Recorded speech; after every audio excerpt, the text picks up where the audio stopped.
Alright everyone, welcome back to B Mother Reviews. Today we've got an absolute beast of a statue for you here from XM Studios. This is of course Optimus Prime, leader of the Autobots.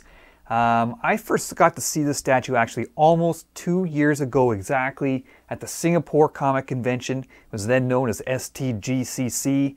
I think this statue made its debut there, and it was absolutely jaw-dropping at that time. So now that it's here, almost 2 years later, like I said, does it live up to those fond memories? Well, we're going to dive deep into this review. We're going to talk about sculpt and design. We're going to talk about the paint, the production quality, all of the switch outs, and this statue has a lot of them. So let's get started. Let's get into the review right now.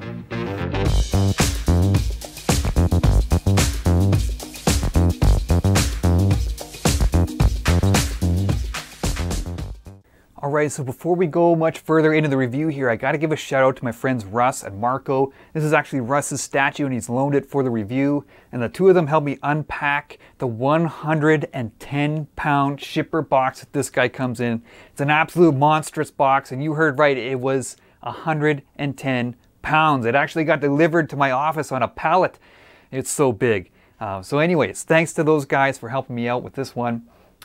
Transformers. Chances are if you grew up in the 80s, you either owned a Transformer or your friends had one or your cousins, or you knew somebody who had a Transformer and you got to hold it in your hand and you probably thought it was one of the coolest things you ever saw. Transformers were, and really still are, awesome. Arguably the most popular Transformer of all time is Optimus Prime. Now back in those days, those early 80s, franchises like Masters of the Universe, Thundercats, G.I. Joe, and Transformers, they created these toy lines, and then as a method to sell them to kids, they created the backgrounds around them. So the stories around the toys were really secondary. But for Transformers, they created a Saturday morning cartoon that many of you are probably familiar with. There was a Marvel Comics series as well, and there was a Japanese version. He's actually known as Convoy in Japan, an American version. But for this review, we'll stick with the animated series origin, where Optimus Prime was originally known as Orion Pax. He was sort of your average everyday dock worker in Cybertron. He's minding his own business when one day out of the sky drops this new flying style of robot, and it's none other than Megatron, leader of the Decepticons. And Megatron, in the span of moments, befriends Orion and then betrays him, and then a battle ensues and he mortally wounds Orion in this battle. Now, not to fear, he's rebuilt and repurposed. He's imbued with the matrix of leadership in his chest, and he becomes what we know now today as Optimus Prime, leader of the Autobots. Now, in the decades since that time, his background, his origin story has been expanded and developed. And I'm not really the guy to tell you much more than what I just did, because I'm by no means a Transformers expert, but I can tell you about this statue right here. So we're going to start off next with the sculpt and design. Alright, so before we delve deeper into the sculpt and design here on the statue, you'll notice I switched out some of the parts. So we'll start here. We've got the Energon axe for the left hand. I switched out the portrait so he's looking kind of more to his left, just to give you a little bit of a different look here. And then I put on this gigantic jetpack on his back, which just has its own light up feature as well. And there's even more switch outs to go through, and I'll talk about those and the light up feature a little bit later on in the video. For now though, let's talk about sculpt and design. This piece was done by Suheryanto Hatmaja. The XM Studios team just simply refers to him as Hery, and that's what I'm going to do for the rest of the video, because I'm sure that I butchered his name quite badly there, and I apologize for that. But Hery's been with XM for a long time here. He did the original Magneto on Throne. He did the entire Transformers line. He did the Samurai Batman, the original Samurai Batman. And most recently, he's worked on the Samurai Harley Quinn. So he's done some of the biggest and best statues that XM is most well known for. And I think this is probably truly one of his greatest works. It's absolutely outstanding on so many levels. It's just detail upon detail upon detail. And let's start off with the base. You got this Cybertron themed base, which is pretty cool because you got this organic looking rock formation underneath here.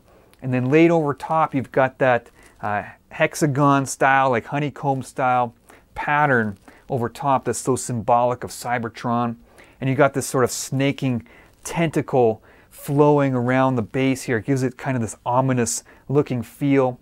You've got this downed Decepticon jet of some kind with a wing and a jet engine here. It really gives the impression that Optimus is standing inside of a war zone on Cybertron. It's really, really cool what they did here. But obviously the star of this piece is Optimus himself, and it's, as I said, detail upon detail. It's really the little details that impress me the most about this statue. I mean, look at the armpits here. You got all these conduits and wires intertwining and twisting from his arm to his chest. You look at the sides of his chest and you can see the tire, the wheel kind of sucked into the side of his chest, the cavity there. You know, and more. And look at the panels on his leg here. On his right leg is straightened out, so all those panels are tight together. The bent left leg, they're separated, and you can see the hydraulic pistons, you know, showing underneath there. Just incredible details. You look at the tires and the treads and the tires, the wheels, the rims, the back of the legs, more conduits and pistons and things, like gas tanks on the side of his legs. It's just absolutely incredible what they've done here. You look at his fingers on his hand. Each joint of his finger is detailed with this hinged mechanism. You've got all the panels and bolts and grills all over the place. But still, even with all those details on this piece, you still get that classic G1 feel that so many people love so much. And really my favorite part about this statue, the sculpt-wise, is the portrait. You know, I look at that and I see Optimus Prime. It's the G1 Optimus Prime. They've obviously amplified the details there, just like they have done everywhere else. He looks like a total badass, but still looks so familiar and nostalgic at the same time. Absolutely tremendous sculpt on this piece. The design, you know, the war zone style design for the base. I almost can't give it enough superlatives. It's absolutely outstanding. XM Studios team and Hery did an absolutely amazing job with this one. All right, we're going to move on, talk about paint on this statue, but first, you'll notice yet another switch out for this piece, the communications device popping out of his forearm here.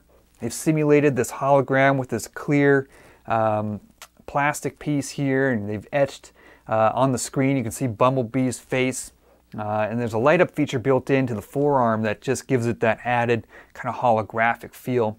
Very cool switch out part. Now, paint on this statue, you know, XM Studios over the years has been giving us very nice, clean, crisp production paint jobs. This statue is really no exception. Let's start with the base. You've got little bits of green, little bits of gold mixed into that base, just to give it a little bit of pop and color. On this Decepticon wing here, you've got purplish hues built in there. So again, nice little pops of color on the base, but really what stands out here is Optimus himself. You've got a very nice metallic blue finish on the legs and hands and head. Beautiful chrome finish as well on the middle parts of the legs and the jetpack. And you got this really nice kind of hot rod red almost throughout the chest and arms. And you know, Optimus Prime, I mean, he's almost 9 million years old. He's been around a long time. Most of that life has been spent waging war against the Decepticons, so you'd expect some battle damage, and you get a little bit of that here as well. You know, just sort of nicks and scratches mixed in throughout. They've also kind of given him a little bit of a greasy, kind of grimy look. A little bit of dirt and dust all over the place on the red parts especially. And I like that look for him because, as I said, you know, this guy's been waging war pretty much for eons. So you'd expect him not to have this bright, clean, crisp paint job. Really nice job on the paint. I have nothing to complain about here. Nice finishes, nice colors, and you know, a little bit of attention to detail with that battle damage. So great job here.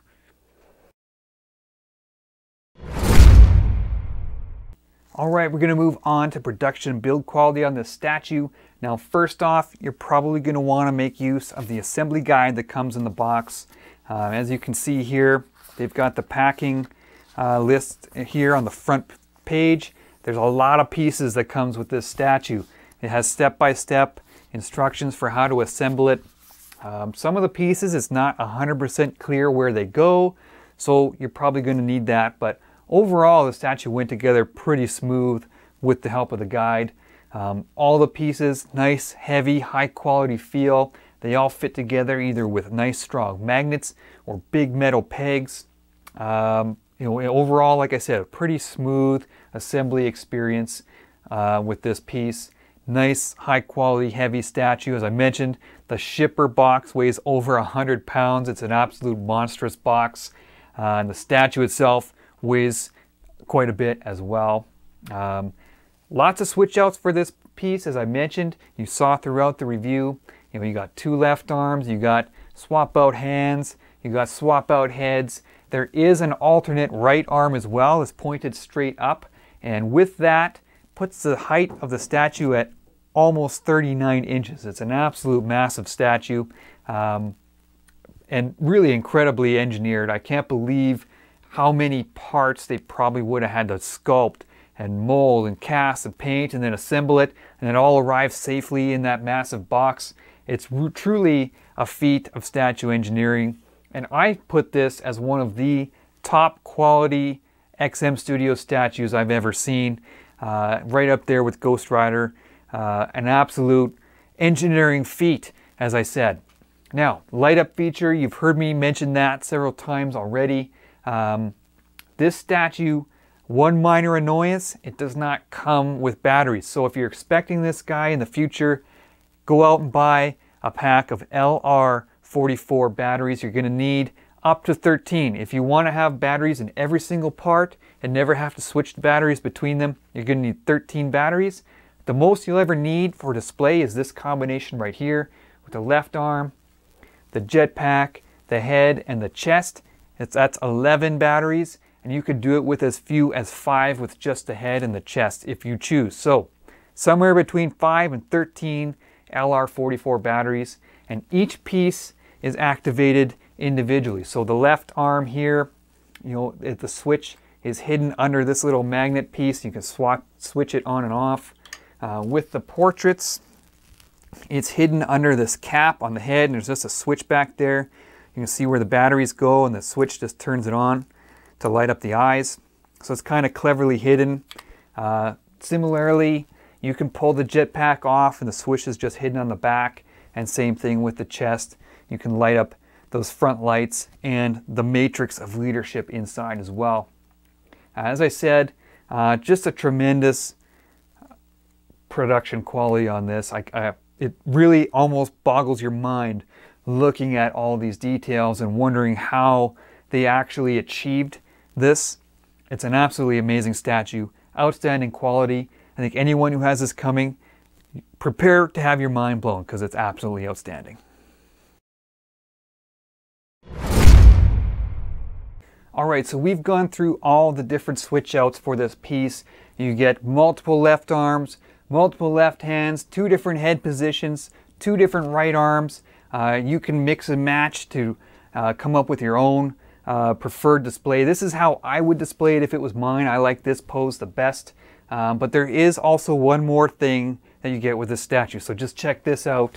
You also get truck mode. Check this out. You get the full transformed semi-truck mode from Optimus Prime. And I hate to call this an accessory or a throw-in because this is a big, heavy, highly detailed statue all on its own. This could have been sold separately, and I think Transformers fans would have been happy to buy it as a separate statue, but you get it as a throw-in. I use the term loosely, like I said, a throw-in with this statue here, and it's absolutely incredible. They spared no detail on this piece right here. As I said, it's a big, heavy piece. It's really a statue all on its own, and you get these separate kind of hexagon shape. They're almost like coasters. But you get 6 of these, and you just put them together to form a base for the truck to sit on. Absolutely amazing. Just another reason why to love this statue, and it turned out great. Alright, it's time to wrap up the review here. XM Studios Optimus Prime, and I think this statue absolutely turned out fantastic. I would put this as one of the top pieces from XM Studios all time, right up there with Ghost Rider, Magneto, all those other top pieces that they have. This one is right there with them and might even be the top piece they've ever made.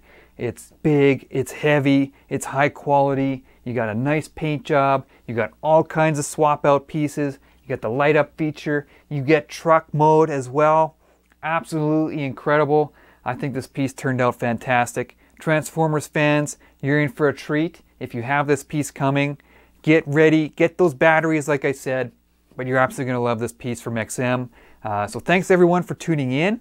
Hopefully you enjoyed the review. There's always more coming to the channel, so stay tuned and we'll talk to you guys soon.